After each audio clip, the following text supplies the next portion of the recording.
We're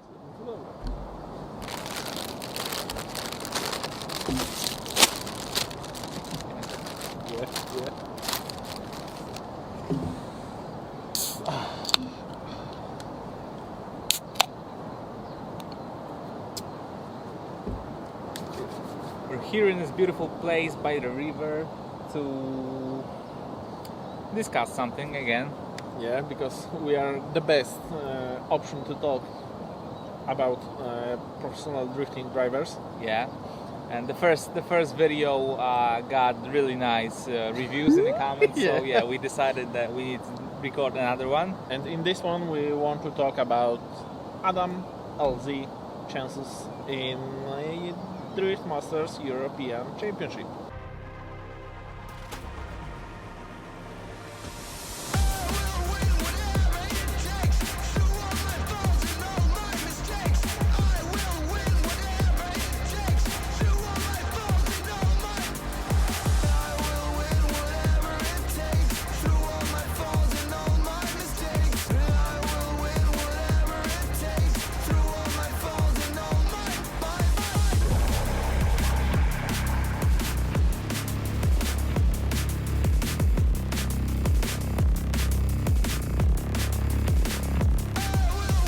Yeah, because as we all know, he participated in last year's Drift Masters finale in Warsaw.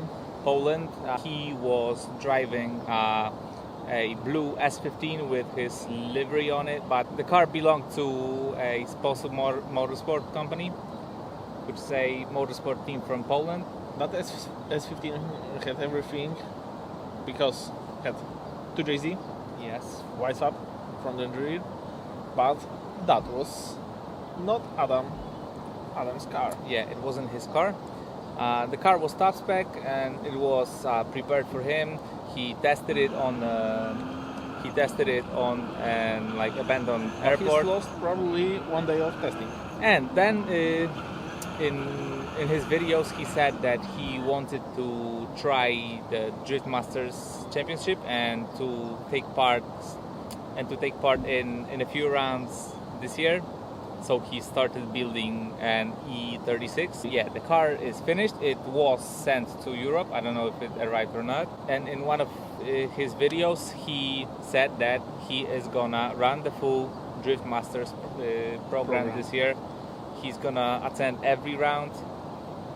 So yeah, it's a big... It will be very hard for him because, okay, even in Europe, when you want to compete in all runs, it's very hard to transport your whole track, etc. through whole Europe. It is easier to transport your car on your country in USA because from Florida to Seattle is almost the same between Spain and Finland or Sweden. He doesn't have to drive the truck with the car. I know. Yeah, the logistics it's hard. It's going to be challenging, definitely. Yeah. But I think that with his resources, he is able to take care of it. But what will be more challenging, probably, will be the driving itself. In Europe, we have the best quality of drivers or skills. I personally think that the level of driving in Drift Masters is higher than Formula D. You probably think the same. Yeah, because, okay, in USA, in Formula D, you have probably top 8 is probably on the same level as in Europe. But in Europe, if you want to qualify to competition, you have to do 90 points. 90-point runs, yeah. If you want to compete, to qualify to competition, in USA, you have to do clean lap. And in Drift Masters, it's not enough. Not enough, yeah. Yeah, it's not always enough to do just a clean run. Sometimes the same we've seen on the PGE Narodowy Stadium. Yeah. Because Adam did even Adam's runs were pretty fine, yeah. But it's not enough. These were not enough to qualify, yeah. You know, okay, it's good to have a clean run for the first run, just to be safe. But then you had to push the bar higher and really like throw all into the. If you have 99, you are safe. You are probably winner of qualifying in Formula D, but in Europe you have 99.5. Second guy has 99. Yeah. Third 98.5, and it is like this sometimes. Okay, and tire. Wait, it's a good thing that he built an E36 because it is a car he knows how to drive because he has been driving this chassis before. It'll probably be easier for him to drive an E36 than, let's say, an RTR Mustang that he has been driving last year. RTRs are very, very hard, but I've watched video from James Dean and they goes in correct. Okay. Back to the E36. It's a good chassis. I am a little worried about the power steering issues that they had before transporting the car to Europe, because if they haven't solved it by now, it might be a problem during the. It will be harder to find a solution here than in USA because maybe they solved it by now, but no, probably they will put some Opel power steering like James Dean. Yeah. Hopefully, if it works, it works. Yeah. Probably an E36 are the best chassis from his point of view. Yeah, because okay, the car has a lot of power.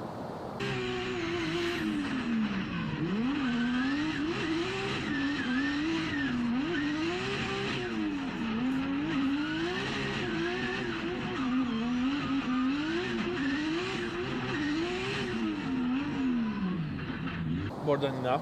Yeah, more than enough, definitely. Normal to easy, like one guy said. Yeah, it was thrown around the compound of his crazy stuff. Yeah. So we are not worried about the power of the car. It is competitive. We are not sure about the tires. Yeah, so I'm a little bit worried. He has a new tire sponsor. Okay, it's obviously a chance to don't spend money to tire because they are very expensive. But probably it's a trap. It can be a trap, yeah. It's hard to judge by the video if the tire is. I've watched Adam LZ World Tour and they were all cars. Yeah. But was he running the tires he's gonna use in Europe? I don't know, but I've seen that and cars were very slow.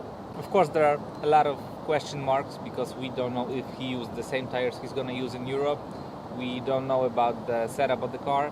Yeah, but first thing which you can compare is streetwear, because in Valinos the greatest option, which Piotrek Więcek using, probably the most competitive tire on the grid. Valinos have streetwear 140 and tire streets 285/35 R18 have 200. They are way harder than. Yeah, they are. It is really down to the tire at this level. So he has need only tire to be on the level of speed like Peter or if they will not be at the top of the and as we said before, tire sponsor could be a trap. Yeah, it could be a trap. So we'll see about that. What else can be challenging are definitely the new European tracks that he is not used to. Most of the drivers that are participating in DMEC are used to the tracks, circuits that are in the calendar. Spain is new. It's new track in the calendar, but we can assume quickly. Tracks in Europe are harder than in USA because they are different, but harder for me. Oh, okay. We don't have banked. Yeah, there are no banks. Courses. Yeah, but what? It's harder to do a transition in Riga when you have very tight asphalt and you have to do transition at 140. Yeah, this can In be USA, you have very, very wide tracks at Irvingdale. Obviously, you have some concrete walls. But in Europe, we have the same, a little bit slower. But when we are assuming everything, tracks in Europe are harder because you don't have runoff areas too much. Yeah, and there is I think bigger variety of tracks because you have fast ones. Yeah, and then you go to Ferropolis, which is like a playground. and You have to be really precise and yeah, and you have to go with full send to the walls. yeah. Because where you have something like that, I don't. even if you are going through Irvingdale, you can go 1 meter or 2 meters lower than on bank, and it will be safe. And the last factor about driving in Europe, he didn't make some close tandems. He did probably in his place, but it's not the same because where in the USA you have to transfer your car or make transition behind other car at 140, because in America you have to do only one transition, which is very risky. Okay, he could have done it in Japan, I think. Okay, but Yeah, this Japan is different. This is different. Yeah. if you have a car like 300 horsepower Toyota, it's not comparable. In America, they have tracks like you are close behind first car, you make transition, you are sitting on him, transition, long corners, and you can control your proximity. But in Europe, we have tracks like 4 corners are drag racing to initiation point, and you have to be close through whole track. Again, it comes down to the more technical tracks. Technical here tracks, in Europe. faster tracks. In case of you have to be more precise with bigger speeds. Yeah, okay, fair enough. And from my point of view, I think that Adam is a good driver because obviously he has tons of seat time at his place at the compound. He made a great progress. Yeah, he made a huge progress. He has been to Japan several times where he drove a lot of miles. Yeah, it's crazy when it comes to him. I probably think that he could have the most seat time of all the drivers. No, Peter is winning now. You know where is the difference? Peter is training in competition car. Yeah. Adam is Adam training in. Yes, Adam drives different cars. This is not a good thing. But what I wanted to say is that he is a great driver, but he always needs some time to adapt to the track and to the car that he drives. So when he changes the cars, it's not perfect. And I think that this might be a factor that will slow him down a little. It will be hard for him to win in first season. Definitely. Yeah. In Drift Masters, you have only probably 4 runs before qualifying, and you have to be prepared and compete. Yeah, it might not be enough for him. We wish him all the best. All the best. But definitely the first season might be tough. Yeah. If he will win even 1 run, I will be surprised, because it will be very hard for him. I think it'll be a huge achievement to even be on a podium, but yeah, we wish him the best, and that will be very interesting to see his progress. And we can wait to see him compete, because those are Formula D and Drift Masters obviously are 2 different championships, and it'll be fun to watch a driver like him to compete in them year after year and see the progress and everything.